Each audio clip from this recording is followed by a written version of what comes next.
to Dr. Suresh Kumar Soni, Honorable Chairman, Himachal Pradesh Board of Secondary Education, to enlighten us on the curriculum and curriculum during the period of post-COVID period.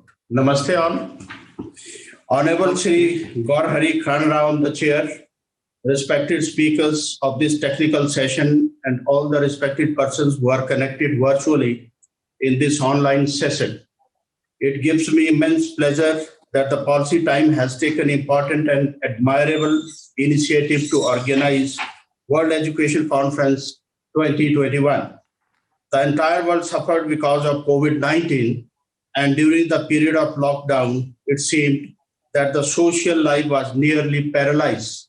Thanks, the vaccination has been started now. In the area of education also, we all were not having direct contact. And thanks to science and technology that has helped to provide an alternate mode of working patterns, online and virtual meetings became very important in every walks of life, including the field of education. I extend my thanks and warm greetings to Mr. Akram Haq, founder editor of Policy Times, and his team, member to organize this important conference. It has provided a common platform to the policymakers, educationists, administrators, NGOs, and all those people all around the world who speak and talk about education. I also feel delighted to be the part of this conference. The topic in this session is Framework of Safe Campus and Curriculum Rationalization. We will discuss and deliberate upon pertinent topic in detail and in depth by taking into consideration all the issues related with the topic. However, it will be limited up to the school level only. Now, we can talk about Framework for Safe Campus. We all agree that one of the foremost concerns of human life is safety and security. Therefore, the institutions which are providing education to the students should provide safe and congenial environment for the learners. The framework for the safety measures attract attention towards many issues, such as safety from accidents, crime, especially crime against girl child and drug abuse. Apart from this, I am of the opinion that everyone enrolled as a student in the school has a right to have clean, green, stress-free, and happy environment. If such an environment is ensured, both at legal and administrative level, along commitment on the part of everyone to provide such an environment, will definitely carve out a roadmap to attain education in safe education institutions. Many a times we have witnessed that the buses and the vehicles flying the students from home to school and back met with accidents leading to irreparable casualties. It has been observed that in many such cases, incidences happen because of untrained drivers and conductors. Apart from it, the poor maintenance of vehicles is also one of the major causes.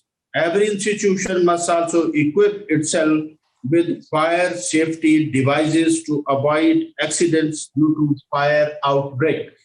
Criminals and crimes in society are daily headline news, and we have seen that the students in the institutions are made soft targets by the criminals, particularly girl child always remain under constant threat. Crime against the girls is going unabated despite so many corrective legal and administrative measures. There is a need to cover the entire campus under CCTV surveillance. Apart from this, students, especially girl children, must be educated and trained in the school itself to deal with unprecedented, unfavorable situations. There is another serious fact which is haunting everyone in the society, that the cases of drug abuse are multiplying day by day. The drug mafia is extending the network to target young youth by many ways and are responsible for destroying the lives of many students of the schools. It is an alarming situation where all the policy makers and administrators will have to take effective steps to curtail, minimize, and eliminate such networks. As I have already stated, that students have right to have clean and green environment on the campuses. Therefore, there must be a specific plan by involving the students to maintain swachhata, that is cleanliness, and greenery on the campus. Adequate toilets separate for girls and physically challenged Divyang students is a dire necessity. Further, safe drinking water is also one of the basic amenities. And we will have to also protect the students from the epidemics like corona. And in Himachal Pradesh, we have started a movement, Namaste Bharat Abhiyan. It is Namaste Bharat Abhiyan to maintain physical distancing and the social distancing, to make aware the students that they can avoid physical contact, and if they want to just greet one another, they can do namaste. We find that the education institution is the focus is more on teaching, imparting information and knowledge of the academic content in the classroom. Assessment and evaluation of the students take into account only the marks obtained in the examination. The mark sheet has become prestigious sheet for the parents, but on the contrary, it is a stress sheet for the students. Therefore, there is a need to give equal emphasis on curricular and non-curricular activities. Education and learning in the institution should be more experiential and activity-based, take into account the performance of the student in both academic and non-academic activity. I'm of the view that in a month, there should be 2 bag-free days in which there shouldn't be classroom teaching, but the entire day will be activity-based, having specific activity in a specific time schedule. It will definitely decrease the stress and will help to increase the happiness content, thereby making the institution a happy institution. Now let's talk about curriculum rationalization. We all know that the National Education Policy 2020 in India has targeted to bring many changes in the education system, both at school and higher levels. 10+2 system will be replaced by 5+3+3+4 system. There is a need to rationalize curriculum on the basis of requirements of the students at each level. Now let us talk about foundational stage.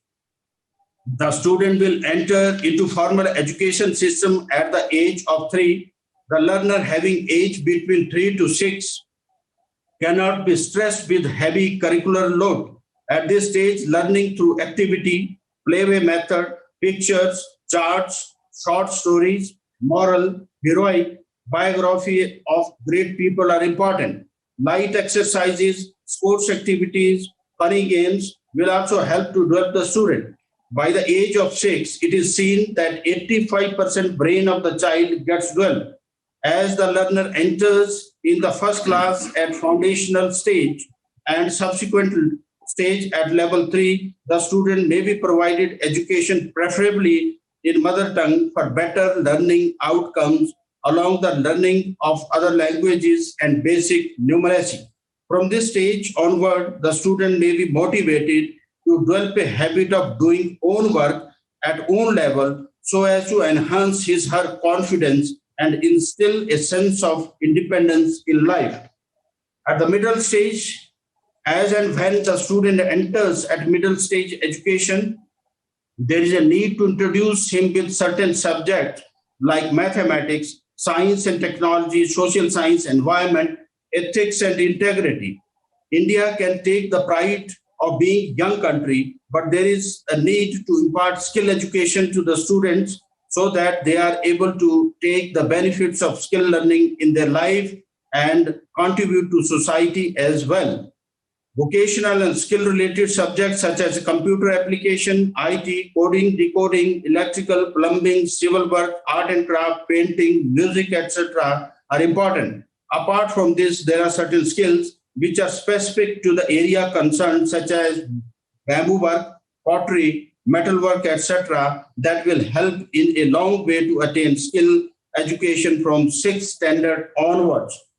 At secondary level, the +2 system at secondary level, especially at +1 and +2 level, imparted education stream-wise, that is arts, commerce, and science mainly. National education policy has emphasized identify the choices of stream on the basis of his capacity, capability, and interest. It is difficult for such students to have own SWOT analysis. Multidisciplinary approach of education will definitely help the student to identify the subjects of his interest and choice with the passage of time. At the age of 18, the student becomes quite mature, develops independent approach to lead his life. The foremost concern of education is to make good human being. One must understand that a human being is not a physical entity. Human personality is a conglomeration of 4 elements, that is body, mana, intellect, and soul, or you may call as it as ethics. Healthy body has a healthy mind. Therefore, the education system and the curriculum may be designed in a manner